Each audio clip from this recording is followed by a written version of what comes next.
Welcome back dear students. हम अपना chapter change in profit sharing ratio among the existing partners कर रहे हैं और आज का टॉपिक हमारा एक इम्पोर्टेंट टॉपिक है और छोटा सा टॉपिक है बेटा, बहुत छोटा सा टॉपिक है।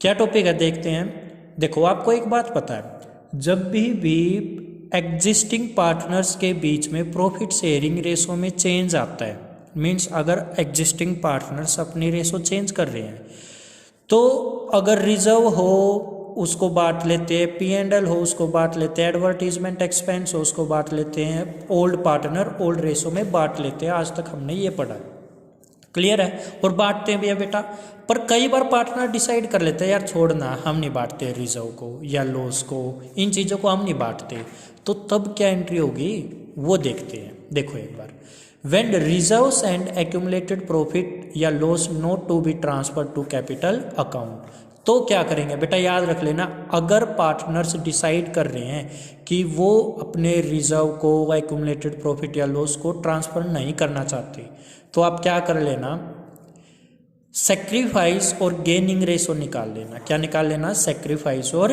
गेनिंग। वो कैसे निकलेगी सर? ओल्ड रेशो आपके पास और न्यू रेशो, तो आप आराम से सेक्रीफाइस और गेनिंग रेशो निकाल लोगे। और जो गेन करे उसको डेबिट कर देना और जो सेक्रीफाइस करे उसको क्रेडिट कर देना। देखते हैं कैसे बेटा, एक क्वेश्चन देखते हैं, उससे ज़्यादा समझ में आएगा। देखो क्वेश्चन में क्या है, देखो बेटा, ए और बी पार्टनर्स हैं, उनकी रेशो 4:3। अब on 31st March 2021 their balance sheet showed a general reserve of 35,000। बेटा जनरल रिजर्व उनके पास 35,000। on that day they decided to admit सेवक as a new partner, तो उनके फर्म में एक नया पार्टनर आ गया सेवक। And new profit sharing ratio will be 5:3:2। बेटा देखो यहाँ पर जो रेशो में चेंज आ रहा है वो नए पार्टनर के आने से आ रहा है, ठीक है बेटा। वो तो कैसे भी हो सकता है, कई बार पार्टनर आपस में रेशो चेंज कर रहे हो तब भी प्रॉफिट शेयरिंग रेशो में चेंज आता है। नया पार्टनर आ जाए तब भी बात वही है, न्यू प्रॉफिट शेयरिंग रेशो बन जाती है, तो प्रॉफिट शेयरिंग रेशो में चेंजेस आ जाता है। कहने का मतलब प्रॉफिट शेयरिंग रेशो चेंज हो रही है यहाँ पर भी, ठीक है। आपको इसके लिए जर्नल एंट्री पास करनी है। पहले केस में तो क्या, when they want to transfer the general reserve to their capital account, और दूसरा क्या, when they do not want to transfer. ये केस हमने आज सीखा है, सीखेंगे इसको।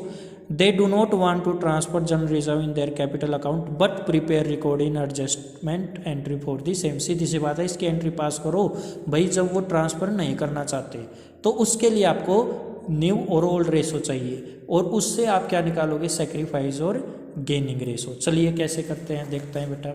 देखो एक बार, पहले मैं आपको ये केस सेकंड ही करा रहा हूँ। देखो यहाँ पर लिखो केस सेकंड, फिर केस 1 कर लेंगे।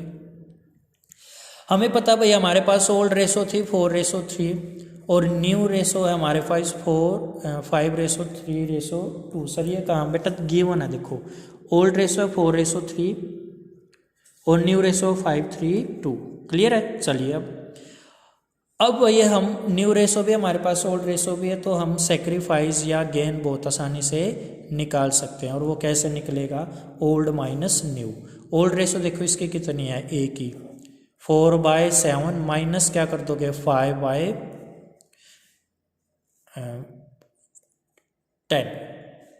तो एलसीएम ले लो 70 आएगा और ये 40 आ जाएगा 35, ये 5/70। ए का तो आया है भाई 5/70। इसने क्या किया, ये सेक्रीफाइस। सेक्रीफाइस कैसे निकला, ओल्ड माइनस न्यू रेशो करके क्या गया, सेक्रीफाइस।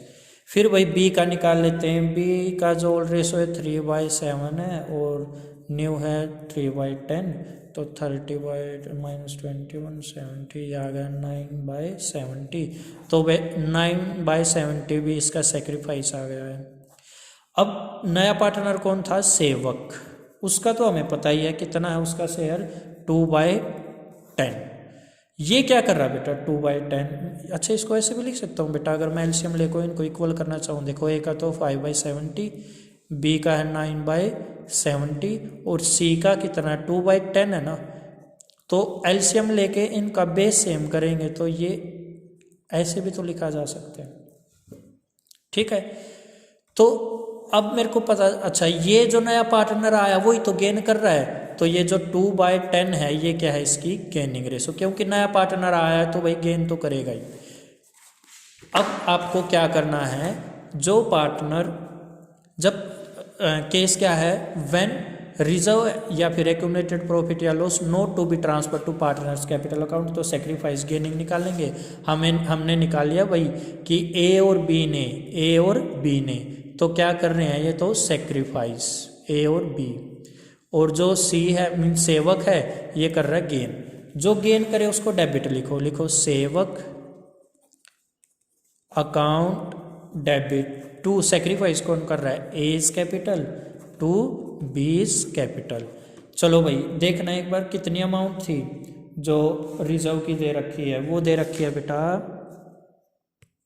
ये है हमारे पास 35,000।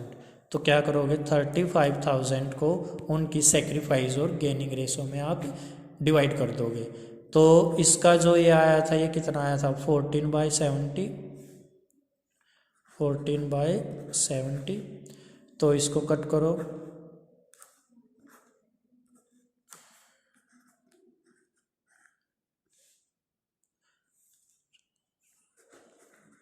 7,000 सेवक का आया है और 35,000 को उनकी सेक्रीफाइस रेशो में 9/70 है ना, तो इसको डिवाइड कर लो। ये किसका करा मैंने अभी, 9 ये बी का कर दिया पहले, कोई बात नहीं।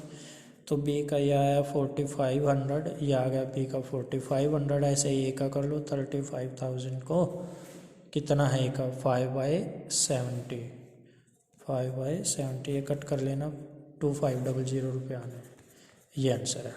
तो बेटा ये हमारी एंट्री कब होगी, जब वो ट्रांसफ़र नहीं करना चाहते। तो क्या करोगे, जो पार्टनर गेन कर रहा है मीन जो पार्टनर आ रहा है नया पार्टनर, वो डेबिट द रिसीवर, और गेन करना रिसीवर होता है, क्रेडिट द गिवर और सेक्रीफाइस गिवर ही होते हैं।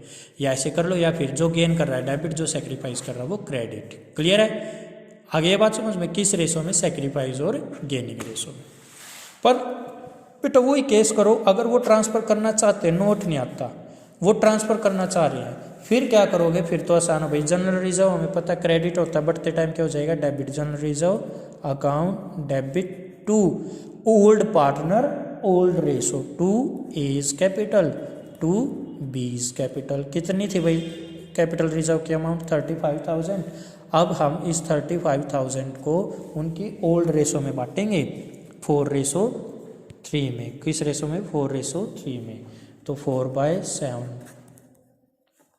तो कितना आ जाएगा ये, 20,000, और दूसरा आ जाएगा बेटा 15,000।